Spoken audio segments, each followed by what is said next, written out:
नमस्कार। खास मुलाकात में आप सभी का स्वागत है। मैं हूं आदित्य नामदेव। आज हमारे पास जो हमारे साथ हैं वो छत्तीसगढ़ की सबसे खास शख्सियत हमारे साथ है। मैं बिल्कुल समय ज़ाया नहीं करूंगा, सीधा आपको लिए चलता हूं। मुख्यमंत्री विष्णुदेव साय जी हमारे साथ हैं। नमस्कार सर। जी नमस्कार। 2 साल कार्यकाल को हो चुका है सर। बहुत सारी चीजें हुई, बहुत सारे बड़े बदलाव हुए, बहुत सारे साहसिक कदम भी उठाए गए। लेकिन इन 2 सालों में सबसे महत्वपूर्ण वो योजना जो आपके दिल के नजदीक हो सबसे ज्यादा, आज भी ऐसा लगता है यार कि ये हो गया, मेरे लिए सबसे बड़ी बात रही, क्या कुछ खास लगता है आपको सर 2 सालों में? देखिए, विगत 13 दिसंबर 2025 को हमारी सरकार के सफलतम 2 वर्ष पूरे हुए और 2023 की विधानसभा चुनाव में हमारी पार्टी ने और हमारे देश के यशस्वी प्रधानमंत्री जी ने छत्तीसगढ़ की 3 करोड़ जनता से जो वादा किया था, उसको हम लोग मोदी की गारंटी का नाम दिए थे। और 2 वर्ष के कम समय में ही अधिकांश मोदी के गारंटी के काम को पूरा किए हैं, जिसमें 18 लाख लोग प्रधानमंत्री आवास से वंचित हो गए थे, उनके आवास की स्वीकृति देने का काम भी किए हैं। 70 लाख महिलाओं को आर्थिक रूप से सशक्त करने के लिए महतारी बंधन योजना का 23वां किस्त अभी तक 15,000 करोड़ से ज़्यादा राशि उनके खातों में अंतरित कर चुके हैं। और किसानों का वादा भी पूरा किए हैं। हमारा ये छत्तीसगढ़ धान का कटोरा कहलाता है और 21 क्विंटल प्रति एकड़ धान खरीद रहे हैं। 3100 रुपया कीमत भी दे रहे हैं। 2 साल का बकाया बोनस भी दिए। करीब 12.5-13 लाख परिवार तेंदूपत्ता से जुड़ा है, तो तेंदूपत्ता का कीमत भी 4,000 से 5,500 रुपया मानक बोरा किए हैं। चरण पादों का योजना फिर से शुरू किए हैं। आदि आदि मोदी के गारंटी के अधिकांश काम को पूरा किए हैं।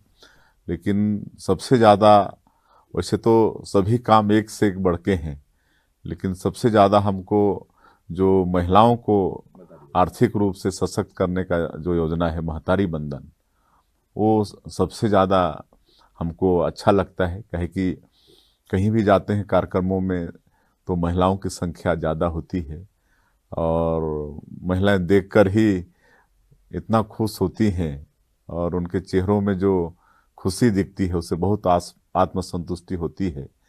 और हम उनसे पूछते हैं कि महतारी बंधन योजना के पैसे का आप लोग किस तरह से उपयोग करती हैं, तो अलग अलग वो जो खुशी खुशी बताती हैं।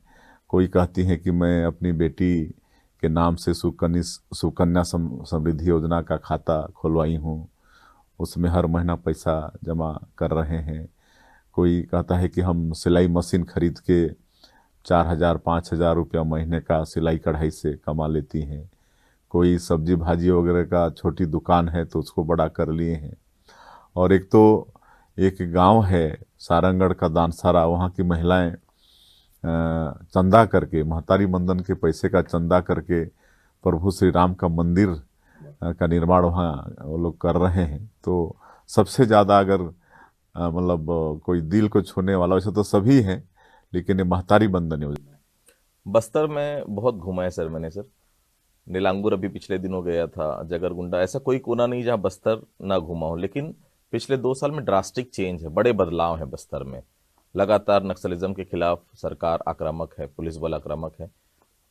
साय साहब बस्तर को किस तरह से बनाना चाहते हैं, क्योंकि अब जब नक्सलिज्म वहां से खत्म हो जाएगा तो विकास की बड़ी चुनौती होगी, बस्तर को उस रास्ते पर लेकर जाना है। टूरिज्म में बस्तर का कोई तोड़ नहीं है सर। आप एक से एक जगह देख लीजिए, लेकिन नक्सली भय के कारण आज भी लोग जाने से वहां, अगर दिल्ली में आप बात करें, लोग कतराते हैं। जशपुर भी है, सरगुजा भी है, बहुत सारे ऐसे एरिया है जो जहां पर लगातार हम बात करें तो टूरिज्म को लेकर बहुत संभावना है सर। अभी फिलहाल मैं बस्तर की बात करूंगा। बस्तर के विकास के लिए क्या प्लान है आपका सर? देखिए, बस्तर क्षेत्र को हम धरती का स्वर्ग कह सकते हैं। और अभी तो बस्तर के कई जिले हो गए, लेकिन जब एक जिला था तो केरल प्रदेश से बड़ा था। और बहुत ही सुंदर वो क्षेत्र है। अनेकों जलप्रपात हैं, कुटुमसर का गुफा है, अबूझमाड़ का लंबा चौड़ा 5,000 वर्ग किलोमीटर में फैला हुआ जंगल है, वहाँ पर पर्यटन की अपार संभावनाएं हैं। लेकिन नक्सलवाद के कारण वो क्षेत्र करीब 3-4 दशकों से विकास से अछूता था। लेकिन बड़ा सौभाग्य का विषय है कि जब हम 2023 में सरकार में आए और डबल इंजन की सरकार बनी और माननीय प्रधानमंत्री जी श्री नरेंद्र मोदी जी और माननीय गृह मंत्री श्री अमित शाह जी ने संकल्प लिया कि ये जो नक्सलवाद है, एक जो राष्ट्रीय समस्या है, इसको मतलब ख़त्म करना है। और छत्तीसगढ़ में ज़्यादा तादाद में नक्सलवाद था और उन्होंने एक डेडलाइन तय कर दिया कि 31 मार्च 2026 तक इस नक्सलवाद को ख़त्म करना है। सर, जब ये डेडलाइन आई तो मन में अचानक नहीं है, कई लोगों को लगा यार कुछ भी बोल दे रहे हैं, कैसे होगा, लेकिन वो डेडलाइन के पहले हम ये देख रहे हैं कि 95% सफलता अभी तक। जी बिल्कुल, उस समय थोड़ा लगा जब माननीय गृह मंत्री जी ने अनाउंस किया, लेकिन माननीय प्रधानमंत्री जी, गृह मंत्री जी की दृढ़ इच्छा शक्ति और जो रणनीति तय किए, आज वही जवान हैं जो पहले भी थे। आज उत्साह के साथ नक्सलवाद के खिलाफ में लड़ रहे हैं और अभी 2 महीने शेष रह गए हैं। लेकिन ये 2 साल के अंदर में जिस तरह से हमारे जवानों ने नक्सलवाद के खिलाफ में लड़ाई लड़ा है और लगातार सफलताएं मिली हैं और नक्सलवाद बिल्कुल अंतिम सांसें ले रहा है। और मुझे पूरा विश्वास है कि माननीय प्रधानमंत्री जी, माननीय गृह मंत्री जी का संकल्प पूरा होगा और उसके बाद जो वर्षों से, कई दशकों से जो विकास से अछूता है बस्तर, वो विकास की गंगा वहाँ पर बहेगी।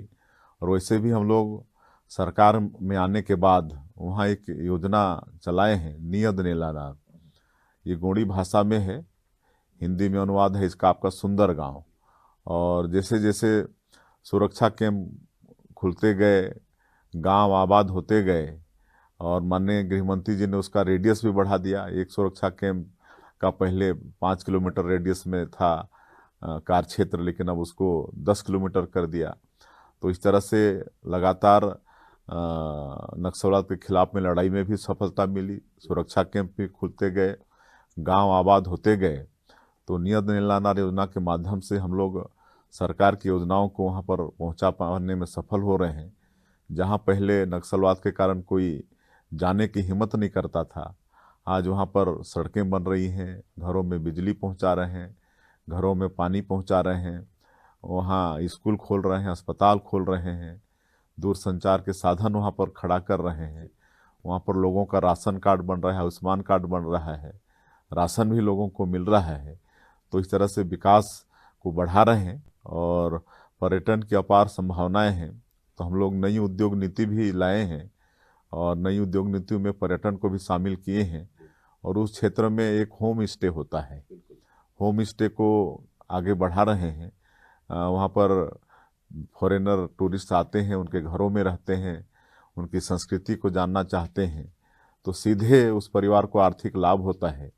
तो होम स्टे को भी हम लोग उद्योग में लिए हैं और लोगों के मकान वगैरह बनवा रहे हैं ताकि अधिक लोग उनके घरों में ठहरें, उनको ज़्यादा आर्थिक लाभ हो।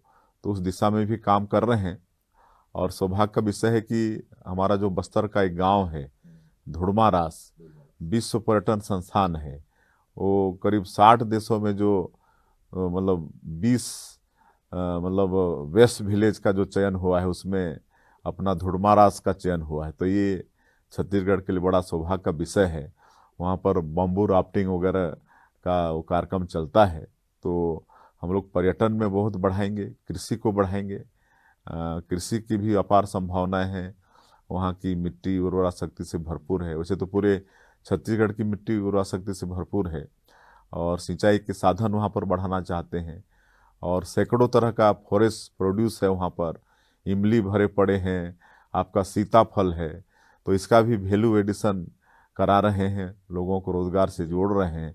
और वन धन केंद्र के माध्यम से जो फॉरेस्ट प्रोड्यूस हैं उसका अच्छा कीमत लोगों को मिल रहा है। तो इस तरह से पूरे बस्तर क्षेत्र को आगे बढ़ाना चाहते हैं। बस्तर बदल रहा है सर, इसमें कोई दो राय नहीं, लेकिन कुछ भ्रांतियां फैल रही कि बस्तर से नक्सलिज्म खत्म हो जाएगा, अडानी को पूरा बस्तर दे दिया जाएगा, अंबानी को दे दिया जाएगा, औद्योगिक घराने आ जाएंगे। बस्तर जो मूल स्वरूप है सर बस्तर का, वो आदिवासी संस्कृति से जुड़ा हुआ है। आदिवासी अपनी जल जंगल जमीन के लिए शुरू से संघर्ष किया है। क्या कुछ कहना चाहेंगे मुख्यमंत्री जी इस बारे में? देखिए, कांग्रेस का और विपक्ष का ये निराधार और असत्य ये प्रोपेगेंडा है, ऐसा कुछ भी नहीं है।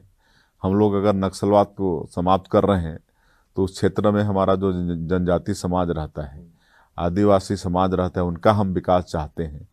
जो विकास से मतलब 3-4 दशकों से वंचित रहे, वहाँ तक विकास पहुँचाना चाहते हैं। उनको भी और लोगों की तरह अच्छा घर में रहने का अधिकार है, शुद्ध पेयजल पीने का अधिकार है, घरों में बिजली हो इसका भी उनको अधिकार है। उस क्षेत्र में भी स्कूल अच्छा खुलें, अस्पताल अच्छा खुलें, उनका चिकित्सा व्यवस्था हो, वो लोग भी पढ़ लिख के बड़े लोग बने, ये अधिकार है और ये अधिकार हम उनको देना चाहते हैं। और इसलिए नक्सलवाद वहाँ पर समाप्त कर रहे हैं, न कि मतलब किसी को वहाँ पर बसाने के लिए कर रहे हैं। लंबा पॉलिटिकल करियर आपका रहा है सर, बतौर मुख्यमंत्री भी 2 साल आपने पूरे किए हैं। अभी भी छत्तीसगढ़ के लिए कौन सी अच्छी चीज आपको दिखती, कौन सा ऐसा काम दिखता है जो अभी भी आपको लगता है कि चुनौती से भरा है? देखिए, वैसे तो छत्तीसगढ़ को भगवान ने बड़ा समृद्ध बनाया है। खनिज संपदा से भरपूर है, वन संपदा से भरपूर है, उर्वरा शक्ति से भरपूर यहाँ पर धरती माटी है। लेकिन कहीं ना कहीं ये नक्सलवाद सबसे बड़ी चुनौती थी, जिसके कारण अब तो बस्तर क्षेत्र ही रह गया था, लेकिन पहले और भी क्षेत्र और भी जिले छत्तीसगढ़ के नक्सलवाद से ग्रसित थे। सरगुजा वगैरह भी थे, इधर राजनांदगांव तरफ भी था, लेकिन अब धीरे धीरे बिल्कुल ये समाप्ति की ओर है। तो एक बड़ी चुनौती थी जिसको हम लोग समाधान करने में सफल हो रहे हैं। इसके बाद हम लोग छत्तीसगढ़ को एक विकसित छत्तीसगढ़ के रूप में खड़ा करेंगे। उसके लिए हमारे पास नई उद्योग नीति है, 2047 विकसित छत्तीसगढ़ का भी अपने पास विजन डॉक्यूमेंट है और हम लोग एक विकसित छत्तीसगढ़ के रूप में अपने प्रदेश को खड़ा करेंगे। 23 फरवरी से छत्तीसगढ़ का बजट सत्र शुरू हो रहा है सर। जनता को उम्मीदें लगातार हैं सर, उम्मीदें बहुत कुछ पूरी भी हुई है सर। आपको क्या उम्मीद है, क्या कुछ नया देखने को इस बार के बजट में मिलेगा सर, जो आप बताना चाहें? देखिए, बहुत अच्छा बजट रहने वाला है। सर्वस्पर्शी और समावेशी बजट रहने वाला है। जिस तरह से 2 बजट पहले पास हो चुका है, जिसमें एक बार ज्ञान मतलब गरीब, युवा और किसान और महिला, यूथ, ये सबको फोकस किए थे। उसी तरह से दूसरा बजट में हम लोग गति उस पर ज़्यादा ध्यान दिए, इंफ्रास्ट्रक्चर इस सब पर ध्यान दिए। तो उसी तरह से इस बार का भी बजट रहेगा। माननीय प्रधानमंत्री जी का जो मूल मंत्र है कि सबका साथ, सबका विकास, सबका विश्वास और सबका प्रयास, उसी तरह से छत्तीसगढ़ के चहुमुखी विकास और सभी वर्ग के विकास के लिए ये बजट रहने वाला है। छत्तीसगढ़ के मुख्यमंत्री को हम लोग रात में 1:30 2-2 बजे तक लोगों से मिलते देखे हैं सर, मैंने खुद अपनी आंख से देखा है। मंत्रियों के परफॉर्मेंस को लेकर लगातार नजर आपकी रहती है, मंत्री कैसा काम कर रहे हैं, किस विभाग में क्या चल रहा है। ऐसे कौन से मंत्री हैं जो परफॉर्मेंस में थोड़े ऊपर नीचे चल रहे हैं और उनको सलाह देंगे कि थोड़ा और बेहतर करिए?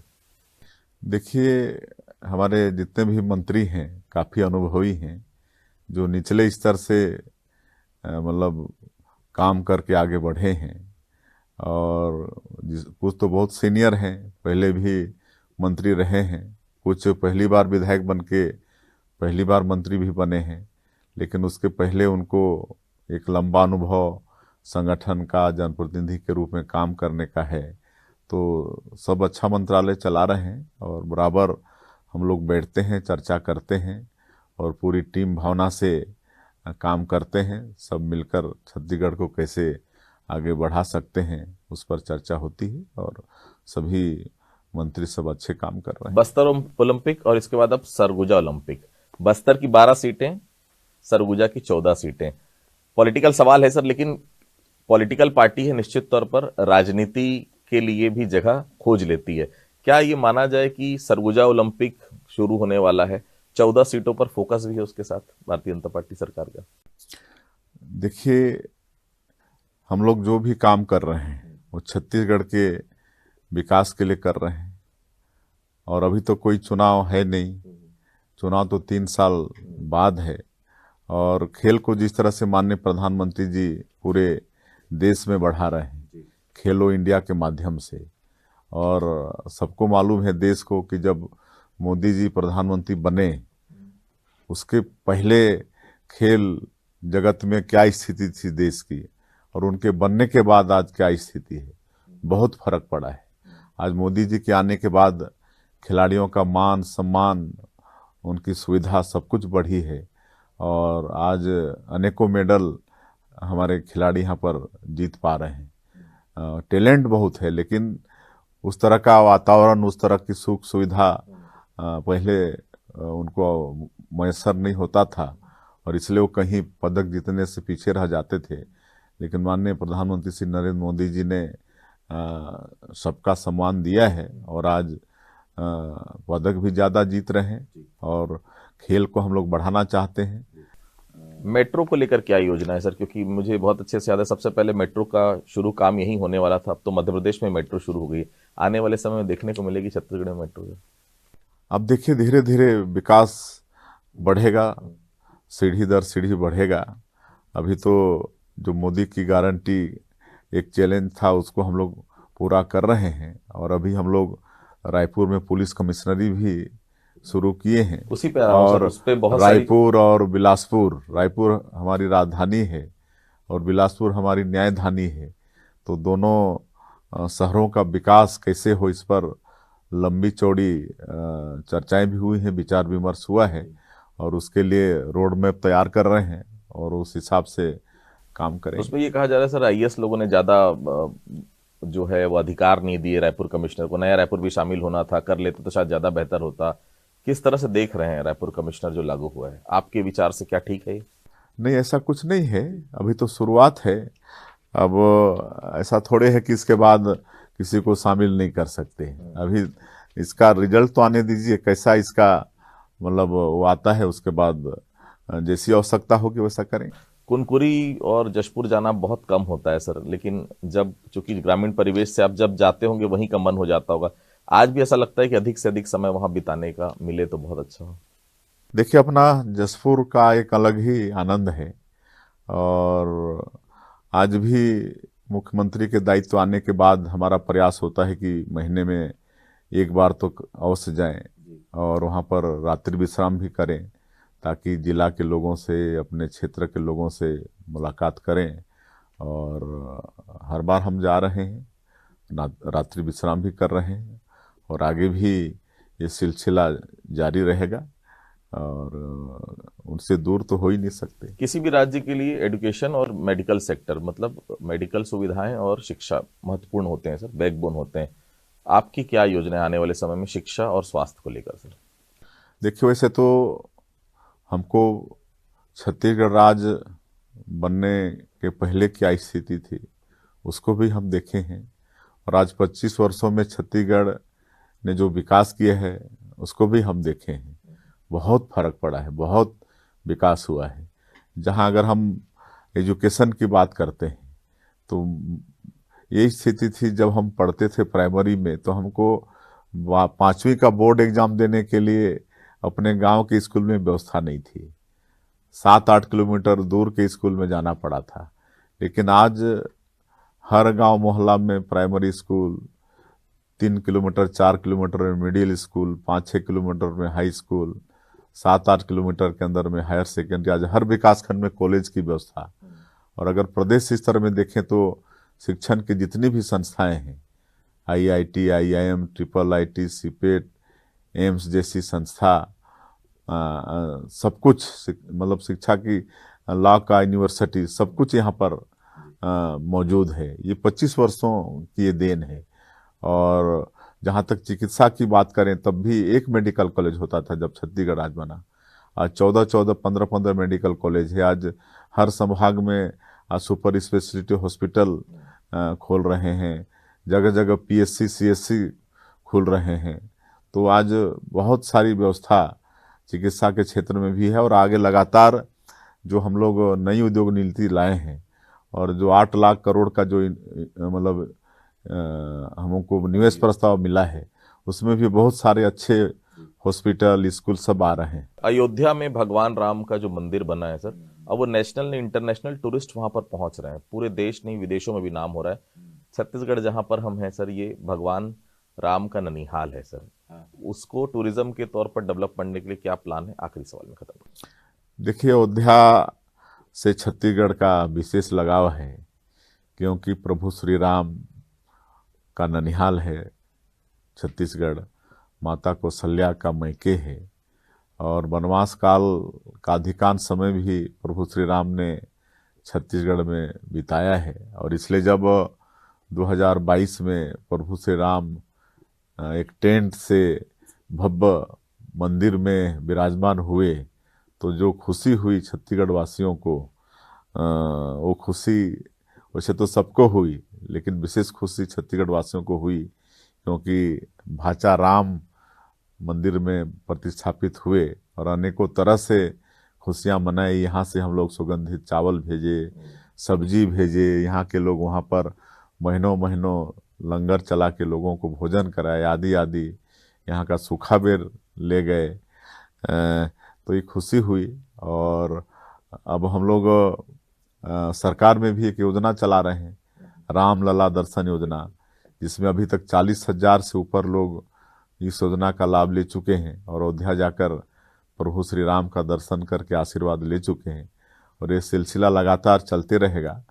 तो हम लोग भी चाह रहे हैं और कि वहाँ अगर ज़मीन मिल जाए, अयोध्या में इसका आग्रह भी किए हैं वहाँ की सरकार से, वहाँ के माननीय मुख्यमंत्री से, वहाँ जगह मिल जाएगा तो एक रहने होने की व्यवस्था हो जाएगी, कहे कि हमारा ये रामलला दर्शन योजना तो सतत चलने वाला है। तो इस तरह का प्रयास है। बहुत बहुत धन्यवाद सर। जी, आपका भी धन्यवाद। तो आपने सुना मुख्यमंत्री जी को। देखिए, जीवन में सरल बने रहिए, सौम्य बने रहिए, और इस सरलता देखिए, आप किसी भी पद पर रहे, मुख्यमंत्री से जितने बार मुलाकात होती, कभी लगता नहीं कि आप किसी राज्य के मुखिया से मिल रहे हैं। उतनी सरलता आज से 25 साल पहले जब मुलाकात होती थी तब भी वही थी, आज भी वही सरलता। सरलता बनी रहनी चाहिए। और जो डेवलपमेंट का प्लान है सरकार का, निश्चित तौर पर छत्तीसगढ़ 2047 तक विकसित राज्य की श्रेणी में होगा। और मैं तो कहूंगा कि टॉप 5 राज्यों की श्रेणी में छत्तीसगढ़ को आप आने वाले समय में देखेंगे। खास मुलाकात में इतना ही। अगली बार फिर किसी खास शख्सियत से आपकी मुलाकात करेंगे। तब तक के लिए